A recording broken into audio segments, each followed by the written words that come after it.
Hello বোন, এত আঘাত কিভাবে লেগেছে তোর?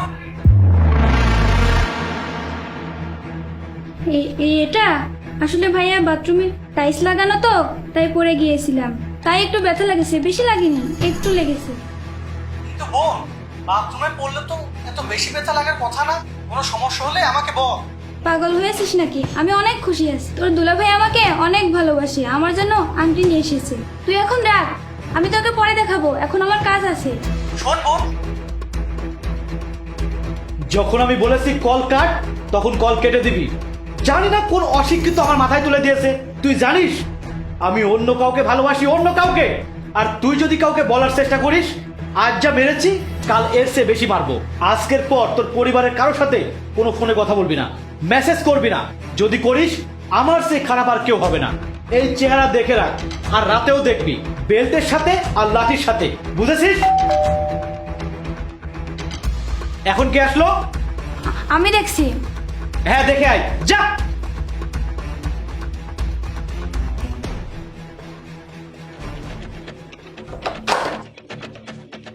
আসসালামু আলাইকুম ভাবি, আমি আপনাদের পাশের ফ্ল্যাটে থাকি।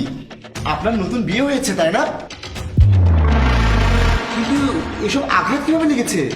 আরে ভাইয়া, একটু আমি বাথরুমে পড়ে গিয়েছিলাম তো, তাই একটু আঘাত লেগেছে, তেমন কিছু না। ও আচ্ছা, কিন্তু এতটা? আচ্ছা ঠিক আছে ভাবি, ওই কিছু মনে না করলে আমাকে একটু চিনি দেবেন? আসলে বাইরে অনেক রোদ, এখন যেতে পারছি না। আমি আপনাকে সন্ধ্যায় ফিরিয়ে দেবো। বাইরে কে? প্রতিবেশী। কি হয়েছে? উনি একটু চিনি নিতে এসেছে। চিনি নিতে এসেছে? ভেতরে চলো, চিনি নেই আমাদের কাছে। আরে ভাইয়া,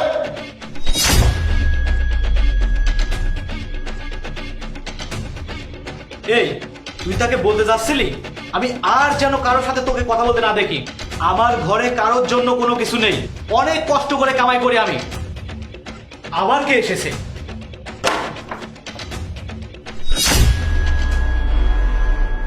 কি হয়েছে স্যার? এই মেয়ের কি অবস্থা করে রেখেছো? বোন, আপনার ভয় পাওয়ার কিছু নেই। আপনি আপনার ওড়নাটা সরান। আরে স্যার, এই চুপ! বোন, ওড়নাটা খুলুন।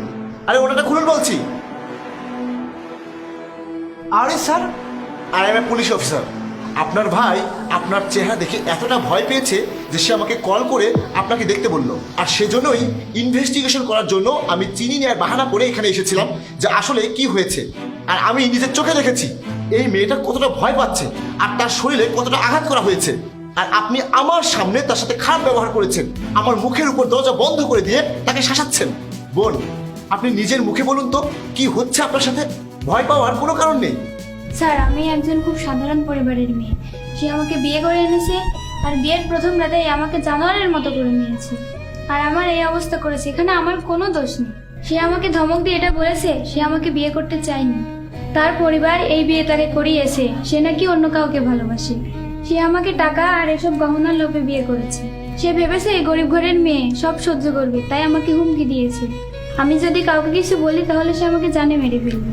স্যার, এটা গৃহ নির্যাতনের কেস। এর আগেও আমরা এমন কিছুই পেয়েছিলাম।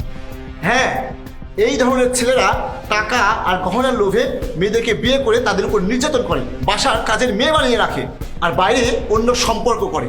টাকা আর গহনা নিয়ে বউকে অত্যাচার করে বাড়ি থেকে তাড়িয়ে দিয়ে আবার বিয়ে করে। এটা চলতেই থাকে। কিন্তু বেটা, তুই তো ধরা পড়ে গেছিস। তুই এই মেয়েটাকে যতটা মেরেছিস, আজ আমি তার চেয়ে বেশি মারবো তোকে। তোকে তো তোর এই অপরাধের শাস্তি পেতেই হবে। ও যতটা কান্না করছে তার থেকে তুই বেশি কান্না করবি। এই, তাকে গ্রেফতার করে নাও। স্যার, আমার চেহারার দাগ তো মিলিয়ে যাবে, আমার মনে যে আঘাত লেগেছে সেটা তো থাকবে। আর আমার যে কলঙ্ক হলো সেটার কি হবে? এই লোক আমাকে বিয়ে করে আমার সারা জীবন বরবাদ করে দিল। আর বোন, এখানে তোমার মা বাবারও কিছু দোষ আছে।